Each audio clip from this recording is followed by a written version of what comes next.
Hey, what's up everyone? Good morning, good afternoon, good evening, whatever time you're watching in. This is Sanket and you're watching the Techno Drift. Now, after our review of Realme 7, many of us asked to give the full review of the Realme 7 Pro. And so in today's video, we'll let you guys know whether Realme 7 Pro is a value for money device or not. But before going to the review, make sure you click the subscribe button and the bell icon right next to it. And then sit back, relax, buckle up and enjoy the video.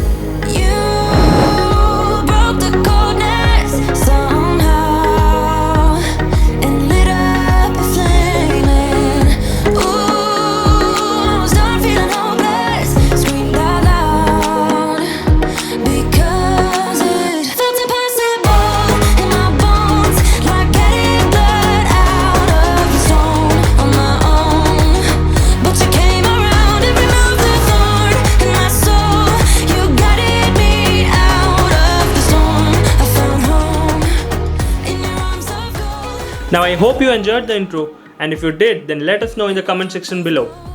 Now without further wasting your time, let's start with the review. Now right off the bat, let's start with the build quality of this device. Now Realme 7 Pro comes with a plastic back, but it is a matte finish one, and to be honest, it doesn't look like some cheap phone or something, but yes, it will attract fingerprints. So make sure you use the silicone case that comes inside the box. The phone is also not that heavy when compared to the competition, and it fits quite sturdy in my hands too. When it comes to camera module, there is a slight change in the camera placement when compared to Realme 7, but I love that dual tone finish one, which makes it look slightly premium. Coming to display, here we get a 6.4-inch Full HD Plus Super AMOLED panel that although doesn't support higher refresh rate, but it produces punchy colors, has great brightness, and the viewing angles are also on point.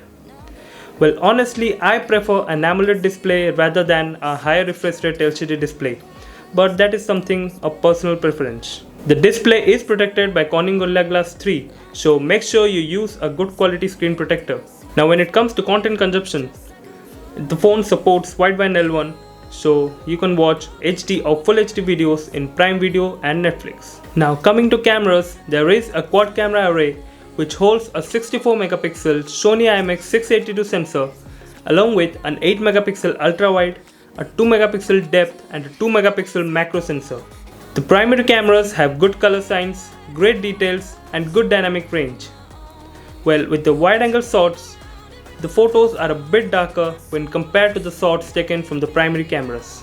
When it comes to portrait mode, the phone takes some amazing portrait shots in good lighting conditions, and the same goes for the 2 megapixel macro camera as well, which is quite good for the price point. Now night mode works well too with great details, but when it comes to selfies, the phone takes some weird kind of shots that highlights the edges of the body, and I just hope Realme fixes that with a software update. When it comes to video, the colors and dynamic range are quite good and they offer a good amount of stabilization. Have a look at the front camera footage. This video is getting recorded at 1080p 30fps and the audio is also getting recorded through the internal microphone. You can get an idea of the exposure compensation as I am shooting this video during the afternoon.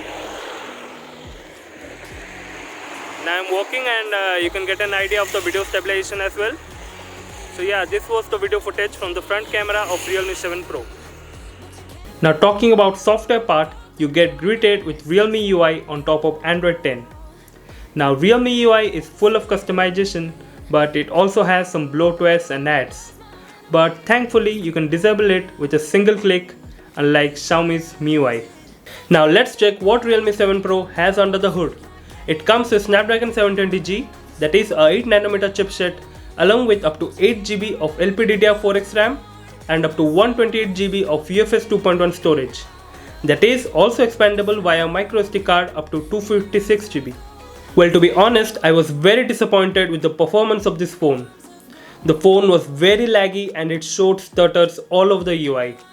Well, Realme really needs to optimize this phone with more OT updates. Now switching between apps and doing multitasking doesn't feel smooth at all and will surely hamper your productivity. Talking about RAM management, it's the worst here. The phone can't even keep 4 to 5 apps in the background. and keeps on reloading apps whenever you switch between them. You can see that out of 6GB of RAM, only about 2GB is available. And there are even occasional lags while scrolling through photos in the gallery app. Overall, I was not satisfied with the performance of this phone, and you also do not expect this type of performance in a phone that is priced about 20k. For those interested in knowing the benchmark scores, you get a score of 559 in single core and 1722 in multi-core performance. Now coming to gaming, this phone handles usual games like Asphalt 9 and Call of Duty very smoothly in high graphics. Talking about Call of Duty, this phone gives you around 40 FPS in very high graphics and about 60 FPS in high graphics. Overall, there were no such major battery drain or heating issues as such. Have a look at the gameplay.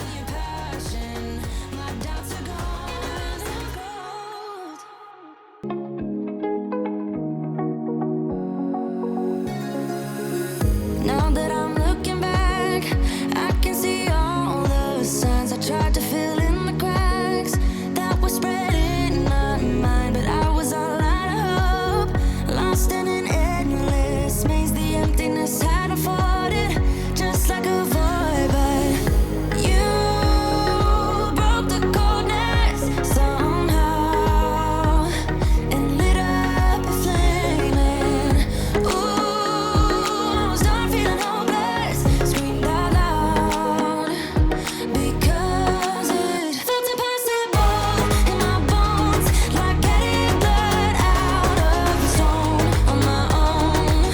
But you came around and removed the thorn in my soul. You guided me out of the storm. I found home in your arms of gold,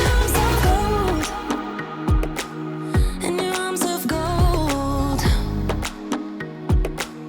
in your arms of gold. It's funny how easily a life can be torn apart. Why couldn't I simply see that I was sick at heart and I am in deep debt? The climb we did was unreal. You made me so speechless. I just can't believe it. You broke the coldness somehow and lit up a flame. And ooh, I was my own enemy, screamed out loud because it felt impossible in my bones, like getting blood out of the stone on my own. But you came. When it comes to security, you are all covered up with a side-mounted fingerprint scanner that works flawlessly. You also get the usual face unlock that is quite fast and accurate too. The security patch is also updated to November with the recent OT update. Talking about battery, this phone comes with a 4500 mAh battery that is a slight upgrade from 4300 mAh in the 6 Pro.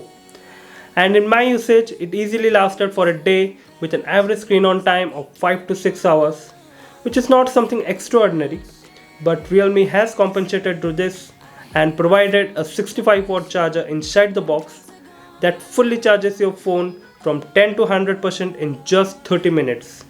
Now that's something extraordinary. For all those unaware of the pricing, the Realme 7 Pro comes in two variants with 6GB of RAM and 128GB storage priced at 19,999, and a higher variant of 8GB RAM and 128GB storage priced at 21,999 INR. Now according to me, Realme 7 Pro is a great device if you want an AMOLED display under the price segment of 20k. But I would suggest you to look for Poco X3, which comes with 120Hz LCD display, Snapdragon 732G and a bigger 6000 mAh battery at a much lower price point. Now that was all for this review. We hope you liked the video, and if you did, then don't forget to hit the like button and share this video with your friends who are searching for a phone in the 20k price segment. Also, if you have any queries regarding this device, then feel free to comment below and we'll definitely reply. Also, if you want to get in touch with us, then do follow us on all our social media handles. Thank you guys for watching this video, and I'll see you guys in the next one.